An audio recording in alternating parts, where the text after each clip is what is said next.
예수를 만나니 그 사람은 무덤 사이에 거처하는데 이제는 아무나 쇠사슬로도 맬 수 없게 되었으니 이는 여러 번 고랑과 쇠사슬에 매었어도 쇠사슬을 끊고 고랑을 깨뜨렸습니다. 그리하여 아무도 저를 제어할 힘이 없는지라. 밤낮 무덤 사이에서나 산에서나 늘 소리를 지르며 돌로 제 몸을 상하고 있었더라. 그가 멀리서 예수를 보고 달려와 절하며 큰 소리로 부르짖어 가로되 지극히 높으신 하나님의 아들 예수여, 나와 당신과 무슨 상관이 있나이까? 원컨대 하나님 앞에 맹세하고 나를 괴롭게 마옵소서 하니, 이는 예수께서 이미 저에게 이르시기를 더러운 귀신아 그 사람에게서 나오라 하셨습니다. 이에 물으시되 죄송합니다. 내 이름이 무엇이냐? 가로되 내 이름은 군대니 우리가 많음이니이다 하고 자기를 이 지방에서 내어보내지 마시기를 간절히 구하더니 마침 거기 돼지의 큰 떼가 산 곁에서 먹고 있는지라. 이에 간구하여 가로되 우리를 돼지에게로 보내어 들어가게 하소서 하니 허락하신대 더러운 귀신들이 나와서 돼지에게로 들어가니 거의 2,000마리나 되는 떼가 바다를 향하여 비탈로 내리다라 바다에서 몰사하거늘 치던 자들이 도망하여 읍내와 촌에 고하니 사람들이 어떻게 된 것을 보러 와서 예수께 이르러 그 귀신 들렸던 자 곧 군대 집혔던 자가 옷을 입고 정신이 온전하에 앉은 것을 보고 두려워하더라. 이에 귀신 들렸던 자의 당한 것과 돼지의 일을 본 자들이 저희에게 고하매 저희가 예수께 그 지경에서 떠나시기를 간구하더라. 예수께서 배에 오르실 때 귀신 들렸던 사람이 함께 있기를 간구하였으나 허락지 아니하시고 저에게 이르시되 집으로 돌아가 주께서 내게 어떻게 큰 일을 행하사 너를 불쌍히 여기신 것을 내 친족에게 고하라 하신대. 그가 가서 예수께서 자기에게 어떻게 큰 일을 행하신 것을 데가볼리에 전파하니 모든 사람이 기이 여기더라.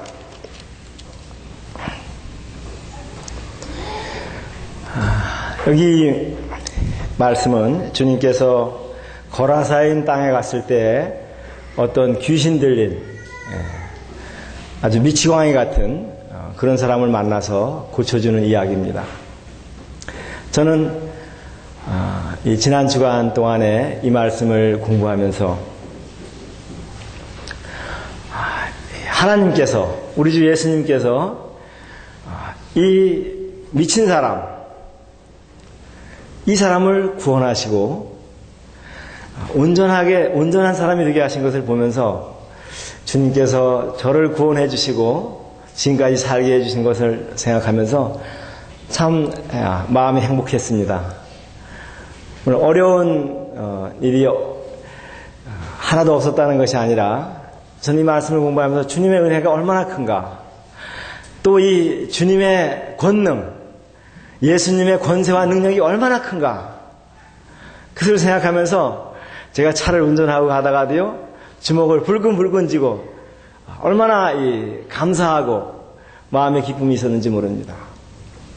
여러분들이 이 말씀을 공부하시면서 이런 기쁨을 얻으시게 되기를 바랍니다. 여기 이 말씀을 보면요, 이 주님께서 이렇게 귀신 들려가지고 미친 사람, 이 사람을 찾아가셔서 은혜를 베푸시는 거 보는데, 여기 이 말씀에 보면은 이 사람은 더러운 귀신이 들렸다고 그랬고요, 그 다음에 무덤 사이에서 살았다고 그랬습니다. 그리고 왜 그 미친 사람들, 정신이 이상된 사람들 보면 힘이 있잖아요. 그렇죠? 보셨죠, 여러분들도? 그래서 묶어놔도 막 밧줄도 끊고 그러잖아요. 예? 제어할 수 없는, 그리고 또 자기 몸을 뭐 이렇게 돌로 그랬는지 모르지만 자기 몸을 막 망가뜨리고 있었습니다. 우리가 보면 정신이 온전하지 못했다, 그런 말씀을 하고 있는데, 첫 번째로 제가 이렇게 말씀을 생각해 볼 때, 이 귀신 들린 사람이 무덤 사이에 살고 있었거든요. 그 무덤이 하나만 있는 것이 아니라 무덤이 여러 개 있죠. 우리나라도 공동묘지가 있잖아요. 예? 그럼 여러분들 무덤에 가시면 어떤 생각을 하세요? 예? 공동묘지에 가면 여기도 지금 그 용인에 그 화장장이 없어가지고 이 송전에 온다 그러는데 사람들이 다 반대하고 있어요. 그 동네는 찬성했는데 옆에 사람들이 반대하고 막 그 프랭카드를 붙여놨더라고요. 무덤하면 죽음을 생각해요. 죽음. 사람들이 와서 곡하고 울고 그러잖아요. 근데 이 귀신 들린 사람이 자기가 무덤 사이에 있다는 것을 생각하고 있었을까요? 못하고 있었을까요? 전혀 그런 거 관계 없습니다. 근데 우리도 사실상 무덤 사이에 살고 있는 거나 마찬가지입니다. 우리도 언제 죽을지 모르잖아요. 그리고 주위에 가면 다 무덤들이 있습니다. 그리고 여러분들 이제 나이가 들어가면서 친구들이 교통사고로 죽고 또 뭐 암으로 죽고 그런 이야기들을 많이 듣습니다. 그러시죠? 그런데도 자기의 그 죽음에 대해서는 생각을 하지 못하고 있습니다. 이 귀신 들린 사람이 그랬어요. 무덤 사이에 살면서 자기 영혼에 대해서 전혀 의식을 하지 못했습니다. 내가 죽을 거라든지, 저 사람이 왜 장사를 지내는지, 그것도 의식하지 못하고 살았습니다. 우리도 그렇습니다. 우리도 예수님을 알기 전에는 그냥 이 세상에서만 사는 것이 다다. 옆에 사람이 죽으면은 장사집에 가서 뭐 합니까? 예? 화투 치고, 그러죠? 화투 치고 웃고, 장난하고, 여기에 나오는 정신 나간 사람이나 별반 다를 것이 없어요. 예? 무덤 사이에서 살면서 내가 죽으면 어떻게 될까? 그걸 생각해야 되잖아요. 전혀 생각 없이 살고 있습니다. 비참하죠. 비참하게. 우리가 하나님 말씀에 보면은 우리가 죽으면은 죽자마자 믿는 사람들은 천사의 손에 받들려서 천국에 들어가고, 주님을 모르는 사람들은 죽자마자 바로 지옥에 들어가서 고통 중에 고생한다고 누가복음에 말씀하고 있습니다. 근데 사람들은 전혀 그걸 의식하지 못해요. 사람들이 죽어가고 있는데 무덤 사이에 살고 있으면서 그래 알지 못합니다. 두 번째는요,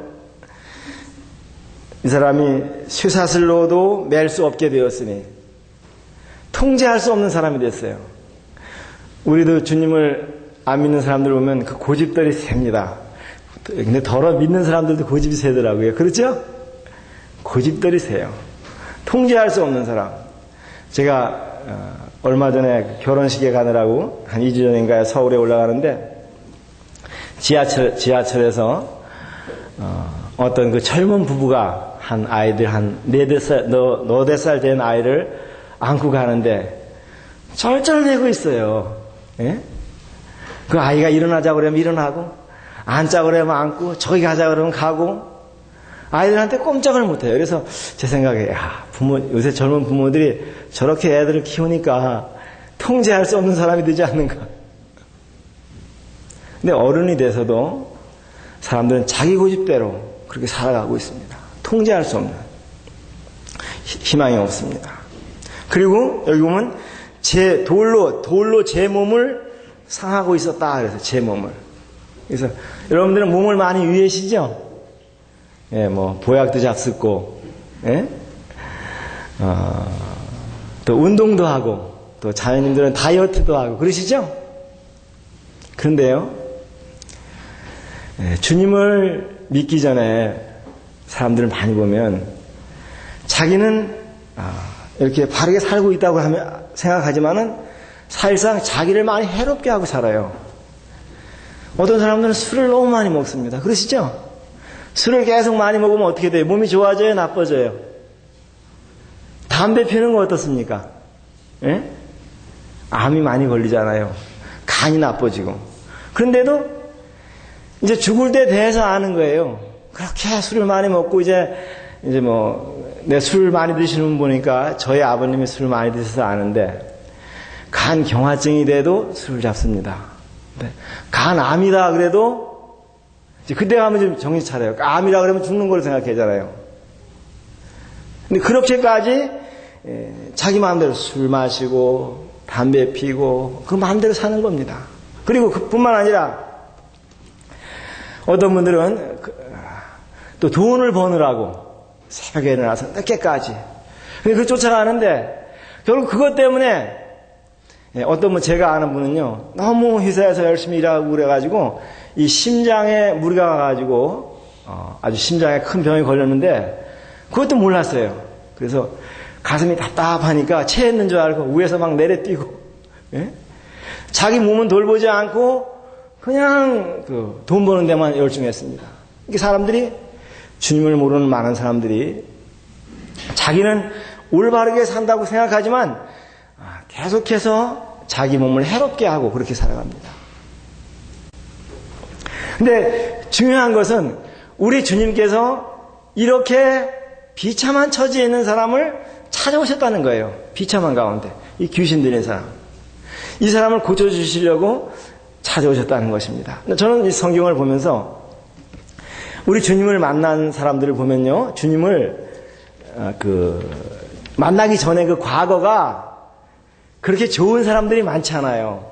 아주 어려서부터 착하게 살았는데 예수님을 믿었다든지 또 아프지도 않고 아주 건강하게 산 사람이 예수님을 믿었다든지 그런 사람 그런 것이 아니라 보면은 아주 어렵게 고생하고 살고 여기 성경에 보면은 어떤 여자는 12해를 혈류증으로 그러니까 몸에서 피가 나오는 병이에요.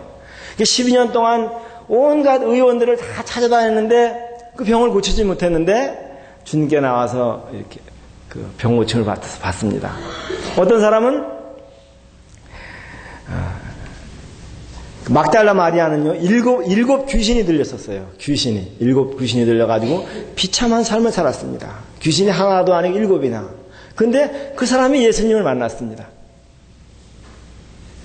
주님께서는 이렇게 비참한 가운데, 어려운 가운데 있던 사람들을 찾아오셔서 구원해 주시는 거예요. 이것이 바로 은혜인 것이죠. 은혜. 성경 요한복음 8장에 보면은 간음 중에 잡힌 여자가 나옵니다.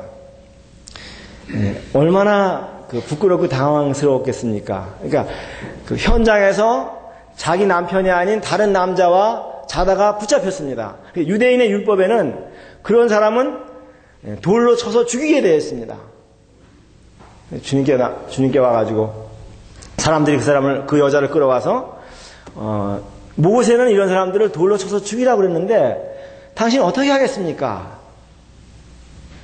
아주 긴장되는 순간이죠. 그때 주님께서 죄 없는 자가 먼저 돌로 치라. 아무도 그를 정죄하지 못하고 다 떠났습니다. 주님께서 나도 너를 정죄하지 않으니 가서 다시는 죄를 범치 말라. 그렇게 말씀하셨어요. 이 비참한 여자들, 어려운 가운데 있던 사람들, 돈만 알고 사는 사람들, 삭개오 같은 사람, 마태 같은 사람, 또 이 사도 바울은 어떻습니까? 사도 바울도 보면 아주 고집불통 같아요. 자기 주장이 강하고 자기가 믿는 하나님이 옳고 그런 사람이었었는데 예수님 믿고 완전히 변화된 삶을 살았습니다. 저는 이런 걸 생각할 때 정말 주님 얼마나 감사한지 모르겠습니다. 두 번째로 이제 주님께서 이 사람을 고쳐주신 것을 한번 말씀을 보겠습니다. 여기 15절을 보겠습니다. 15절. 15절을 보면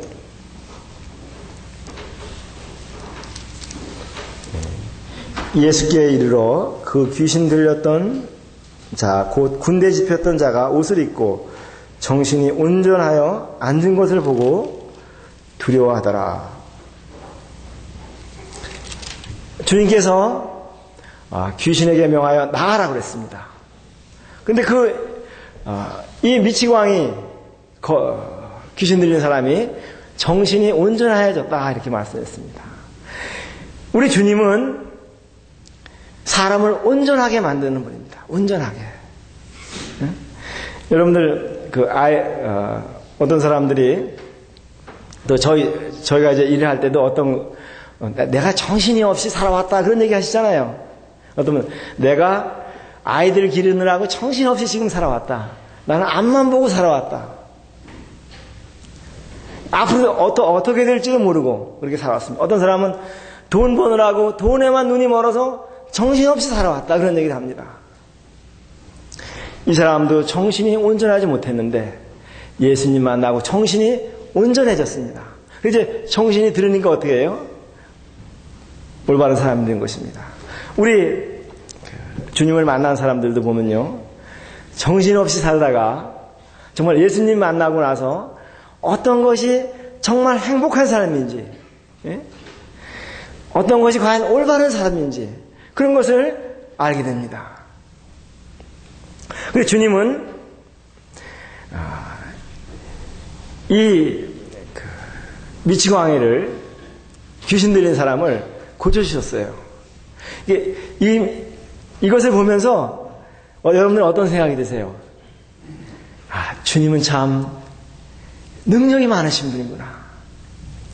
저는 이제 가끔 차를 운전하고 이렇게 길을 지나가잖아요. 그러면은 이 성경에 나온 이런 사람들이 보이죠. 그러시죠? 이렇게 무덤에는 살지 않지만은 옷을 한 보따리 짊어지고 그냥 세수도 안 하고 길에서 자면서 이렇게 다니는 사람들 보잖아요.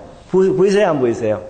저는 그런 사람들 보면서 이런 생각을 했어요. 예수님께서는 저런 사람을 고쳐주셨는데 나는 힘이 없구나. 예수님께서 계셨으면 얼마나 좋을까. 그런 생각을 저는 할 때가 많이 있습니다. 주님은 그 말씀 한마디로 능력으로 그 사람의 삶을 변화시켰습니다. 온전하게 만들고 오히려 주님을 증거하는 그런 사람으로 만드셨습니다. 주님에게는 그런 능력이 있습니다. 예수님을 만난 사람들은 전에는 그렇게 정신없이 살던 사람들이, 자기만을 위해 살던 사람들이 예수님을 믿고 변화되는 그런 모습들이 성경에 많이 나옵니다. 말씀에 보면은 이 베드로, 예수님의 그 수제자 베드로가 나오는데요. 이 베드로가 성격이 굉장히 급한 사람입니다. 그렇죠? 보면 주님이 붙잡혀 갈 때 보면 그 말고라고 하는 대제사장의 종이 있었는데 주님을 이제 붙잡아 가려고 하니까 베드로가 칼을 빼가지고 귀를 떨어뜨립니다. 그리고 이 풍랑이 있는 그 바다에서 주님께서 이 바다 위로 걸어오시는 걸 보고 베드로는 뛰어내립니다. 굉장히 성격이 급해요. 근데 이 베드로를 주님께서 구원하셔서 이 베드로서를 이제 나중에 이제 읽어보면요, 온유한 심정을 가지라. 또 서로 겸손하라. 그런 얘기를 해요. 이런 그 성격이 급한 사람이 온유하고 겸손한 그런 사람이 되는 거예요. 예수님은 사람들을 변화시킵니다. 술주정뱅이를 술을 끊게 하십니다. 제가 알기로 여기 계신 분들 가운데 술고래였던 분이 계신 걸로 제가 알고 있어요. 그러시죠? 또 제가 누구라고 또 얘기하면 내려가서 또 물어보실 테니까. 어떤 분은 또 담배를 아주 끊지 못하고 피우시는 분들, 그걸 뭐 골초라고 그러나요? 하루에 3갑씩 피우시던 분들 계시죠? 근데 사람들은 그걸 못 끊는다고 그럽니다. 담배 끊기. 제가 이제 저는 담배를 이렇게 인이 배도록 피워본 적이 없습니다. 그런데 사람들이 정말 술 끊기는 쉬운데 담배 끊기는 정말 어렵다고 그래요. 그런데 주님은 하시는 것입니다. 제가 아는 많은 사람들이 술고래였었고 골쳤었고 그런 분들이 술을 끊고 담배를 끊고 새로운 삶을 살고 있습니다. 이것은 무엇이냐? 주님의 능력입니다. 주님께서 그 사람들을 변화시켰습니다. 제가 한 20년 전에 만난 어떤 형제님은 이제 주님을 믿고 얼마 안 돼서 이제 술은 끊었는데 담배가 그렇게 어려운 거예요. 그래서 하루는 주님께 기도를 드렸습니다.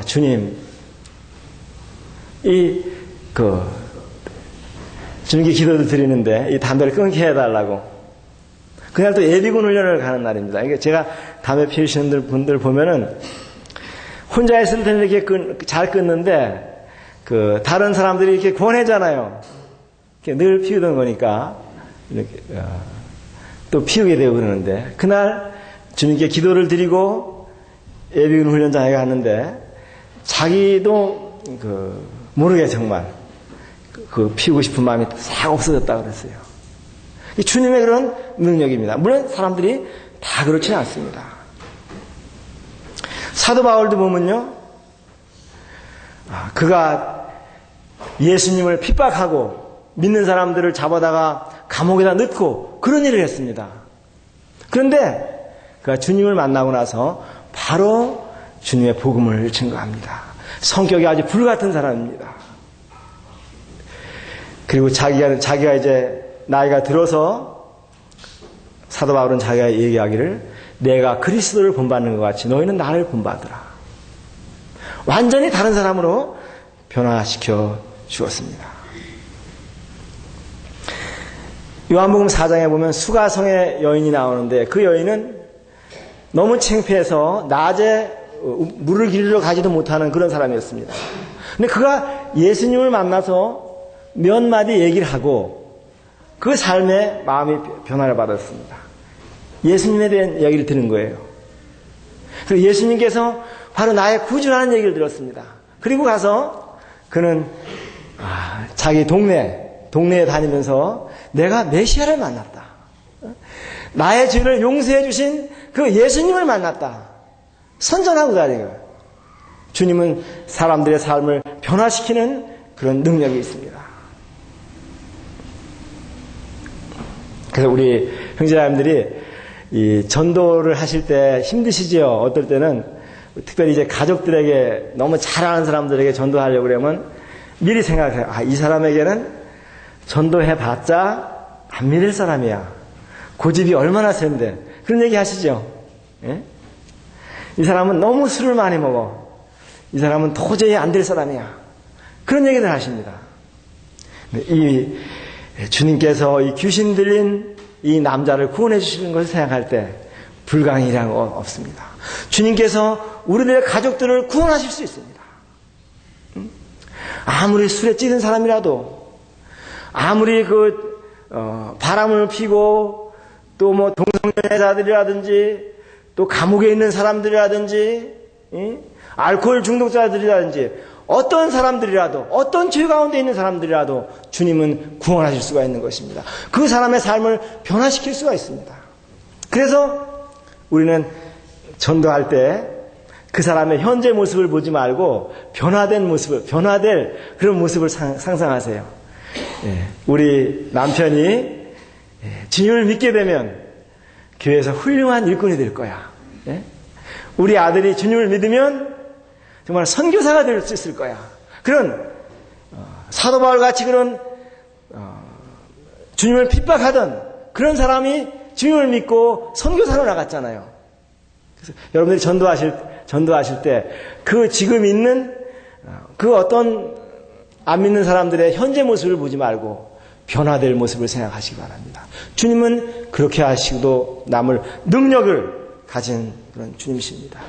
한 번은 주님께 제자들이 어떤 아이를 데리고 왔는데 귀신 들린 아이였습니다. 제자들이 고치지 못했습니다. 그 부모가 와서 한다는 얘기가 제자들에게 데리고 왔는데 고치지를 못합니다. 주님 할 수 있거든 이 아이를 고쳐주십시오. 그런 얘기를 합니다. 주님께서 하신 말씀이 할 수 있거든이 무슨 말이냐? 믿는 자에게 능치 못할 것이 없다. 그렇게 말씀했습니다. 주님은 사람들을 변화시켜 주십니다.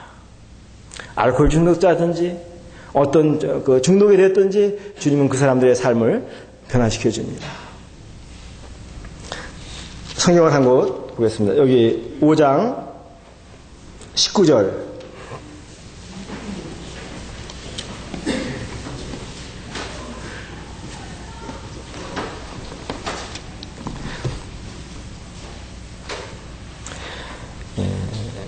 (18절부터) 얘기했습니다. 예수께서 배에 오르실 때 귀신 들렸던 사람이 함께 있기를 간구하였으나 허락지 아니하시고 저에게 이르시되 집으로 돌아가 주께서 내게 어떻게 큰일 행하사 너를 불쌍히 여기신 것을 내 친속에게 고하라 하신대. 그가 가서 예수께서 자기에게 어떻게 큰일 행하신 것을 대가볼리에 전파하니 모든 사람이 기이 여기더라. 이 귀신 들렸던 사람이 이제 주님과 함께 있겠습니다. 그리고 함께 있으면서 주님을 따라가기를 원했습니다. 주님을 위해 살겠습니다. 얼마나 놀랐습니까? 예? 이런 미치광이 같은 사람이 주님께서 고쳐주셔서 이제 주님을 위해서 살겠다. 참 놀라운 일입니다. 우리들 가운데 주님을 믿기 전에는 자기만 위해서 돈을 위해서 살던 사람도 있습니다. 그런데 주님을 믿고 나서는 물론 선교사로 나가지는 않지만은 그 아까운 돈을 선교사들을 위해서 쓰고 가난한 사람들을 도와주고 이 사람들의 삶이 변화되는 것입니다. 예? 돈만 알던 사람들이 이젠 돈이 아니구나. 돈보다 중요한 것이 있구나. 그것을 깨닫는 것입니다. 다른 그 사람들을 위해서 사는 것입니다. 이것이 주님의 능력입니다. 또 주님께서 구원하여 주실 뿐만 아니라 새로운 일을 맡겨주시는 것입니다. 사도 바울은 디모데전서 1장에서 나를 능하게 하신 그리스도 예수 우리 주께 내가 감사함은 나를 충성되게 여겨 내게 직분을 맡기셨다. 내가 전하는 회방자여 핍박자여 보양자였다. 그런 얘기를 하고 있습니다. 주님께서 나를 긍휼히 여기셔서 복음을 증거하는 그런 사람을 삼으셨다는 것입니다. 예수님을 믿게 되면요, 사람들이 변화되는데 제일 첫째로 변화되는 것은 뭐냐면요, 여기 주님께서 이 귀신 들린 사람에게 가서 뭐라고 하셨어요? 내 집에 가서 복음을 전하라. 예수님에 대해서 얘기하라. 그러겠습니다. 아마 이 귀신 들렸던 사람은 자기가 가는 데마다 이런 얘기를 했을 것입니다. 나는 전에 미치광이였었다. 정신없이 무덤 사이에서 살았었다. 그런데 어느 날 예수님께서 나를 찾아오셔서 귀신을 쫓아내 주시고 온전한 사람이 되게 해주셨다. 그 이야기를 했을 것입니다. 그런데 예수님을 믿은 사람들은요, 구원받은 사람들의 그 특징 중에 하나는 자기가 이 믿은 예수님을 다른 사람들에게 얘기하고 싶은 거예요. 예? 전도하고 싶어 하는 것입니다. 이것이 변화된 사람의 특징 중에 하나입니다. 제가 오늘은 그 담배 얘기를 많이 하는데 어떤 분은요, 예수님 믿고 나서 바로 이제 친척들에게 가서 전도하러 갔습니다. 저녁에 밤에 그전에 이제 전기불도 없잖아요. 이제 불을 켜놓고 한 20년 전에, 30년 전에 있었던 이야기인데요. 전도를 하러 친척 집에 가서 전도를 합니다. 그런데 이 사람들이 통 못 알아듣는 거예요. 예? 자기는 지금 예수님께서 내 죄를 용서해 주신 것, 그 기쁨에 내가 전에는 방탕하게 살았는데 이제 그 예수님을 믿게 됐다고 기쁜 얘기를 했는데 이 사람이 못 듣는 거예요. 그러니까 답답해가지고 주머니에서 담배를 하나 탁 빼서 물고 그것도 모르냐 그러니까 그 듣던 사람이 깜짝 놀래가지고 쳐다보는 거예요. 예수님 믿는 사람은 담배 안 피는 줄 알았는데. 이 열정, 예? 전도하려고 하는 열정. 혹시 담배 피우신 분들 계시면 전도하러 가실 때는 집에다 두고 가세요. 저는 그 얘기를 들으면서 예수님 믿는 사람들이 주님께서 하시는 일을 방해만 하지 않아도 많은 사람들이 주님 믿겠구나 그런 생각을 했어요. 전도하면서 어떨 때는 듣지 못하게 하는 경우도 많거든요. 그래서 주님을 믿으면 이 전도에 대한 열정이 일어납니다. 어떤 분은요, 예수님을 믿고 또 고향에 전도하러 내려갔는데 같이 일하는 사람이 같이 일하는 사람들에게 전도하려고 주로 이제 전도 집회하면 3박 4일 정도 이렇게 수양회 하잖아요. 그 전에 그랬는데 그래서 그 사람을 데려가기 위해서 4일치 일당을 자기가 줬어요. 자기도 똑같이 품팔이하는 사람이면서 얼마나 열정이 있습니까? 주님을 믿게 되면은 다른 사람들에게 전도하고자 하는 그런 열정이 생깁니다. 그리고 또 성도들을 사랑해서 성도들을 섬깁니다. 조금 전에도 말씀드렸지만 자기만 위해서, 돈을 위해 살았는데 이제 다른 성도들 도와주려고 그래요. 도와주려고. 초대교회 성도들은 자기 집을 팔아서 가난한 사람들을 도왔습니다. 자기 땅을 팔아서 예루살렘에 있는 가난한 성도들을 도왔습니다. 주님은 그 생각을 완전히 변화시켜 주셨습니다. 그리고 주님을 믿게 되면요, 그 안에 성령님께서 계셔서 거룩한 삶을 살고자 하는 그런 열정이 일어납니다. 삭개오 같은 경우에는요, 정말 돈만 위해 살았습니다. 마태도 그렇고.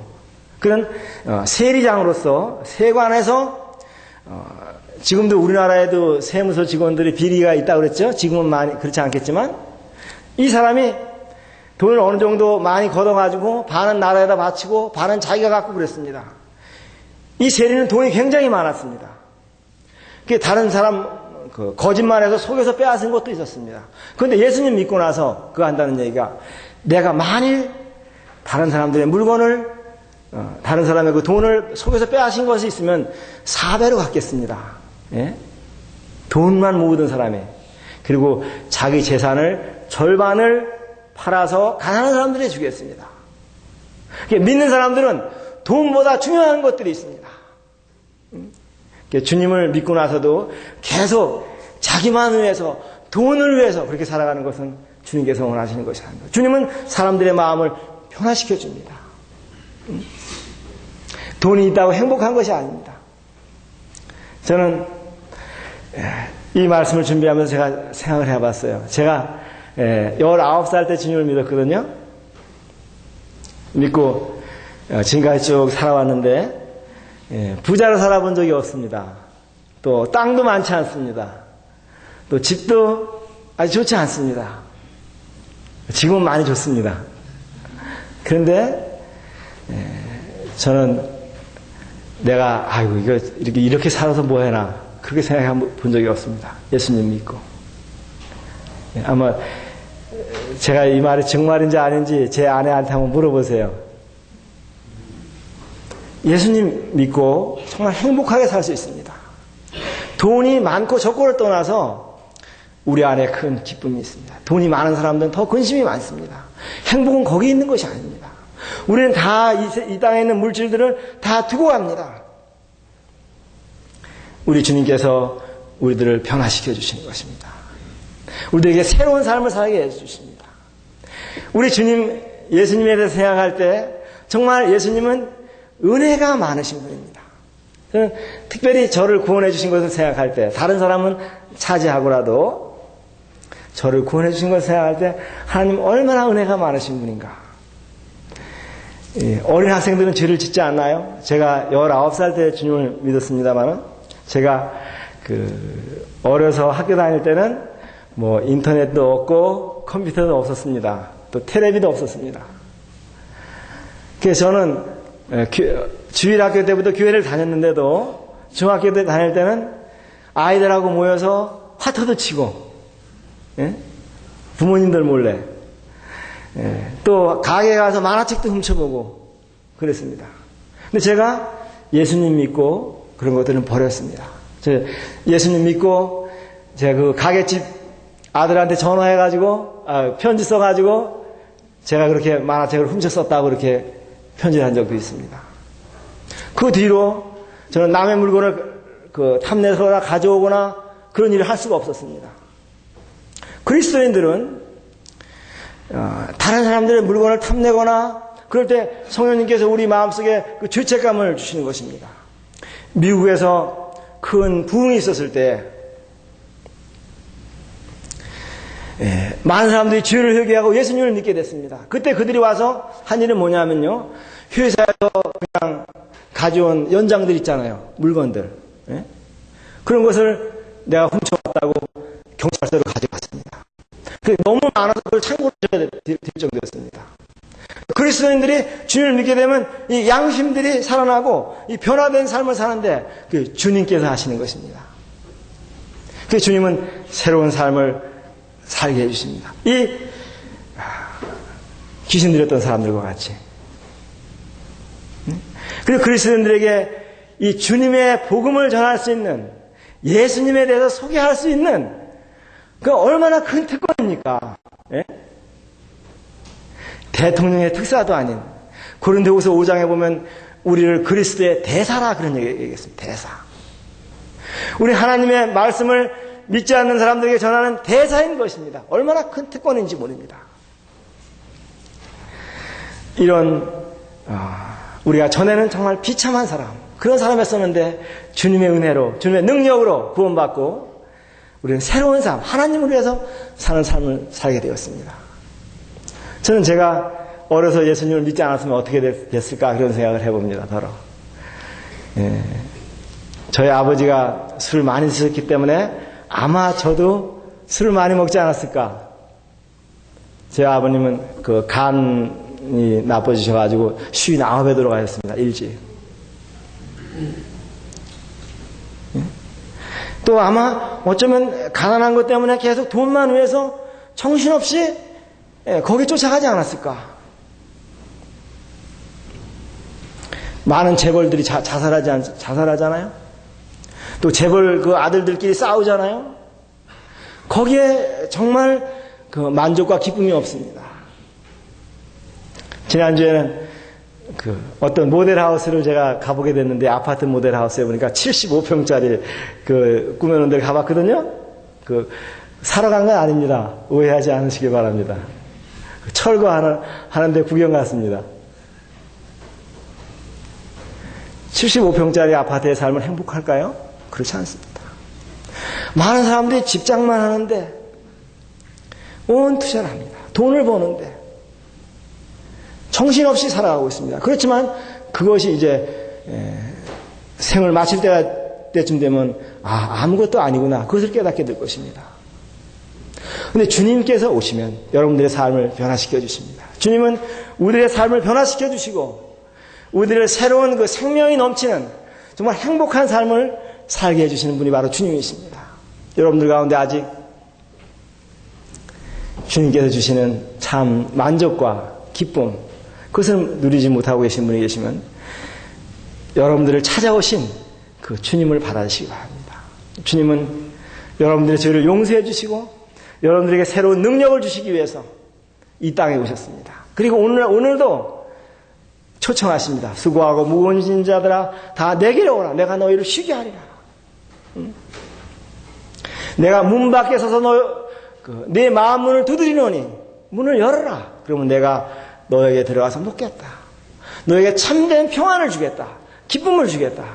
그렇게 주님은 우리들에게 초청하고 계십니다. 우리 주님은 참으로 놀라운 분이십니다. 말씀을 정리하겠습니다. 줄이겠습니다. 우리 주님은 참으로 은혜로우신 분입니다. 이 미치광이 같은 귀신 들린 사람에게 찾아오셔서 구원해 주셨습니다. 그 삶을 변화시켜 주셨습니다. 이것을 보면서 우리도 그렇게 해야 됩니다. 이 다른 정말 아직 안 믿는 사람들을 불쌍히 여기는 마음으로 그 사람이 구원받을 것을 기대하면서 그에게 다가가야 됩니다. 아마 여러분들 저같이 생각하실 것입니다. 주님이 계시면 얼마나 좋을까. 주님의 능력으로 저 사람을 확 변화시키면 얼마나 좋을까. 술도 하루아침에 끊게 하면 얼마나 좋을까. 그런 생각하실 것입니다. 주님께서는 우리에게 주님처럼 그런 귀신을 내쫓는 그런 능력은 주시지 않았지만 우리에게 주신 것들이 많이 있습니다. 우리에게 돈이 있다면, 물질이 있다면 우리가 그것을 가난한 사람들 위해서 쓸 수가 있고, 우리의 건강한 몸이 있다면 다른 사람을 위해서 도울 수가 있고, 또 친절한 미소가 있다면 누구나 할 수 있잖아요. 안 믿는 사람들에게 친절하게 대해서 그들을 주님을 소개할 수가 있습니다. 기도할 수 있습니다. 주님께서 이 사람에게 은혜를 베푸신 것 같이 우리도 은혜를 베풀어야 됩니다. 우리 형제자매들이 이런 처음 열정들을 회복했으면 좋겠습니다. 주님의 능력으로 영혼들을 구원하는데, 이 복음의 씨를 뿌리는데, 또 그리고 다른 성도들을 섬기는데 또 거룩한 삶을 사는데 이런 그 열정들을 회복했으면 좋겠습니다. 주님은 이 귀신 들린 사람을 변화시켜 주셨습니다. 우리를 변화시켜 주십니다. 그리고 우리를 주님을 위해서 일을 하게 하시는, 전도하게 하시는, 또 주님을 섬기게 하시는 이런 능력을 부여하십니다. 힘이 나지 않으세요? 주님은 은혜의 하나님이시며 권능의 하나님이십니다. 우리를 구원해 주시고 우리들을 힘있게 주님을 섬길 수 있게 해 주십니다. 그렇게 되기를 원하시지 않습니까? 열정을 회복하고 또 기도하고 또 여러분들 도움이 필요하면 도와드리기를 원합니다. 우리 기도하시겠습니다. 살아계신 아버지 하나님, 주님은 참으로 은혜의 주님이시며 능력의 하나님이시옵나이다. 저희를 구원하여 주셔서 새로운 삶을 살게 해 주셨사옵나이다. 아버지 하나님, 저희들의 남은 삶을 주님처럼 다른 사람들에게 은혜를 베풀고 영혼들을 구원하는데 사용해 주시옵소서. 이 가운데 아직 주님을 만나지 못한 분이 계시면 오늘 주님을 마음속에 받아들이게 해주세요. 우리 구주 예수님의 이름으로 기도를 드렸습니다. 아멘. 네, 감사합니다.